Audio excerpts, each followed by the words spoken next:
The cube I'm talking about today is smooth, has a carousel magnet adjustment system, and uses a double-ended tool to adjust elasticity and tension. Now, which cube did I just talk about? If that confused you, I think you're beginning to understand the problem. This video is about the Dayan Zhanchi Pro M. It's a new cube just released under the famous Zhanchi brand, and it comes in at $34.99, which is now the most expensive Dayan 3x3. And my feelings on this cube are very, very mixed. I do not have a positive opinion of this cube, and this video is an explanation of why. So, I think the history of this cube is relevant, and I'm going to discuss it in the context of a sandwich. I think the Zhanchi brand is a disgusting sandwich. Alright, so visualize it like this. So on the top you have a zhanchi. That one was good. That was the one released in 2011. That won the comps, that set the records. And on the other end of it is the Zhanchi Pro M. And that one is okay. It's serviceable. It has some redeeming factors, but I'm not quite satisfied with the product. I'm not very happy with it, but it's okay. All right. So those are the outsides. And then on the inside, you have the Zhanchi 2017 and the Zhanchi 2018, and those cubes are absolutely garbage. That's why I visualize the history of the product as a disgusting sandwich. Okay, it just, I'm sorry if that was like a little offensive, but the 2017, 2018 versions were actually bad. So, Dayan has actually been doing really well lately with their 3x3s. The Tangyun is a famous cube. It's really quiet. You can cube in class. You can cube on a Zoom meeting. You can just do whatever you want because the cube is really quiet. And the Tangyun V2 was okay. Like, it's a little squishy and it doesn't have as powerful as a unique value proposition as the Tangyun V1. But it's cool, not a problem. The Guhong V4 is a good cube, but it has breaking problems. A lot of people report that after a lot of solves, stuff just breaks. I've never encountered that myself personally, but you know, I trust the people that are reporting these problems. I think those are legitimate problems. Aside from, you know, those like little hiccups, Dayan's been doing pretty well relatively compared to their like Panchi Zhanchi 2017 days, Shangyun days. Like, it's so much better. But the problem is I don't think the Zhanchi Pro M reflects a clear initiative to be better. And it really concerns me for a few reasons. So I think the history again is kind of relevant. I think the reason they made the Zhanchi 2017 was mostly a marketing one, which is the same thing as the Panchi. You know, instead of saying let's start from a good product and let's create a good product and then the sales will come and the fame will come from the good product, they said, okay, we're going to release something that will attract buyers, and then whatever happens, right? That happened with the Panchi. They were like, yeah, this is the sequel, you know, to the Zhanchi, and then it just didn't do very well. Oh, hello. No, it's okay. There was no way he could tell I'm recording. I'm not going to stop recording. I'm going to keep going. I'm sorry? No, sorry. Oh, no. So he was whispering too. All right. So instead of saying let's start with like the core product, you know, the Panchi made that mistake. They were like, okay, people wanted the Zhanchi, so let me make the Panchi. You know, I'm going to satisfy the wants of these consumers, and whatever happens, happens. And then what happened was tremendously terrible. But I feel like the Zhanchi 2017 followed that same mode of thinking, right? The Zhanchi is a famous, legendary product, and we're going to release it, you know, with the current year, because people are going to remember that the Zhanchi was legendary, and they're going to get excited that this cube is great. Whatever happens, happens, you know? And it sucked because the cube was garbage, right? And I feel like the Zhanchi Pro falls under that same trap of, you know, let's release a cube for marketing reasons and for like brand strategy reasons, rather than let's try to make a cube that's highly competitive, right? So that's essentially what this video will be about, like why I feel that way. I guess we can start with the good things. You know, the cube functions and it isn't a complete disaster. You know, it has adjustable magnets, adjustable elasticity and tension, and it's pretty smooth and doesn't seem to break like the Guhong V4. But bro, like, where are your standards, right? Like, you essentially made a cube that fits exactly the same description a year ago, more than a year ago, because the Tangyun V2 I think was released in like the early spring of 2020. Like, dude, where are your standards? Like, why did you release a cube that's so substantially similar to the Tangyun V2 in both feature and feel? Like, it just doesn't really make sense. The release of this product, honestly, so if I had to sum it up, it feels like Dian wanted to catch up the zhanchi name to hardware that was not bad. You know, they could have named this cube the Tangyun V3. I would have believed it because it follows the same logic as the Tangyun. It has the same features, and it has a very very similar feel.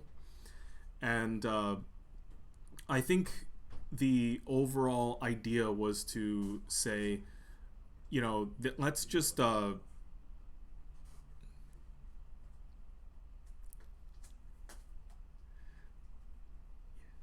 all good. Let's just release the cube under the Zhanchi name and make the cube not completely bad, or like let's not take a lot of risks. Let's not introduce a lot of new features, so that people can start associating Zhanchi with something a little more positive.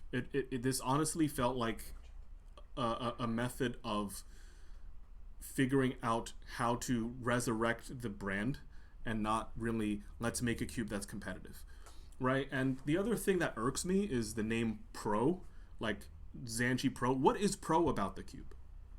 Like, what makes it competitive? I still don't understand.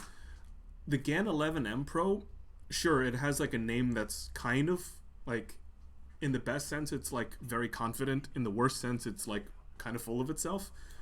But you know, at least it had a unique dual magnet adjustment system, and you know, where you can swap the corner magnets and the corner magnets attached to the core and whatnot. Like, at least it had that feature, and we've never seen that feature before. So when you put Pro on it, it doesn't look as silly. But when you just slap Pro onto the cube without really figuring out how to make it highly competitive, I have a hard time understanding. You know, I just don't get it. And feature-wise, it's exactly the same as the Tangyun, but worse, right? So it has a carousel magnet adjustment system and uses a double-ended tool to adjust elasticity and tension, except the kind of redid the tension system. So now I can't even tell the tension without like straining my eyes and like looking. They have numbers for elasticity, I believe, or it could be the other way around. It's not, doesn't really matter. One is one and the other is the other. But there's one setting where you can't actually tell what setting you're at unless you like really look carefully, because the depression, the travel distance you're adjusting is so small that it's really hard to tell. And it's like, dude, when you redesign a feature that does exactly the same thing, wouldn't it make sense to like not force the user to relearn how to do something that they could do before? Like, it just, from a product design perspective, I don't quite understand it. And you know, as a result, it really doesn't address market competition. Like, so if you think about the other really good cubes on the market, right? The GAN 11, the Valk stuff, the Worm, like, I don't understand what this cube does that is better than those cubes. And what's more, I don't understand what it does that's objectively better than the Tangyun V2. I mean, one could say, okay, it's more firm and it's more stable, so that's better. But I think that, you know, might be subjective. You know, flexibility could be an asset. I don't really know, but it's just so close in feel and performance to the Tangyun 2 that I frankly don't get it. I don't know, but you know what? Now when people see the Zhanchi, they think, okay, you know, that's cool, instead of, oh, this is straight garbage. You know, if we went back 2 years and, you know, after the 2017 and 2018, before this cube existed, if I told you Zhanchi, you'd be like, yeah, the cube was good, but then the two other releases were terrible, you know? But now when this comes out, people see Zhanchi, you're like, yeah, you know what, the last one was okay. You know, so maybe that's a win. Maybe that's what they were going for, because honestly, to me, it felt that way.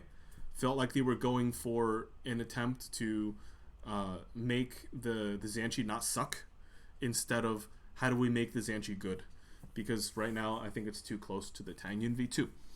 And you know what? I was hoping for Zhanchi to win harder. You know, I was hoping for it to be competitive, to change it up, maybe release something new. But they obviously didn't do that here. And today, I still use a Tangyun from time to time. I do it for OH.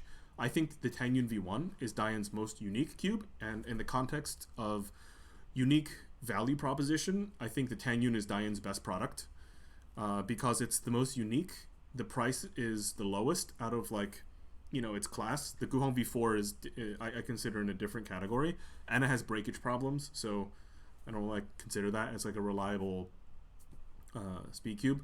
But the Tangyun V1, to me, it has the best value proposition for a magnetic speed cube from Diane because it's consistent, it's unique, it's fairly priced, and it don't break. And now I'm kind of going back to that 2018 phase where I'm like skeptical of everything Diane releases, because there was a time where the 2017 Zhanchi came out and then the Shangyun's coming out and I'm like, yeah, it's gonna be terrible. Like that kind of attitude, I hate having that attitude because it's so negative and it makes me feel like I'm doubting a person before I know them.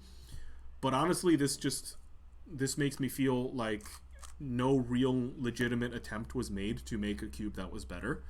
And yeah, when they release another cube, I'm going to expect more or less the same design philosophy or lack thereof. I don't really know. But here's hoping that Diane will release something better, more competitive, or with a better value proposition that makes more sense. And now that the Zhanchi is okay instead of absolute trash, that's cool. That's good. Good job. So that's why I have mixed feelings on the Zhanchi Pro. It's a serviceable cube. It's pretty good, but I don't consider it the best thing ever. And for the price, I could be getting something better. Like I think the Worm is categorically better. So yeah. All right, that's the end of the video. If you have any questions, comments, feel free to ask me in the comments. Sorry about the weird interruptions. I'm doing this at work, and so yeah, naturally there's just people moving around. But hope you enjoyed. Catch you later.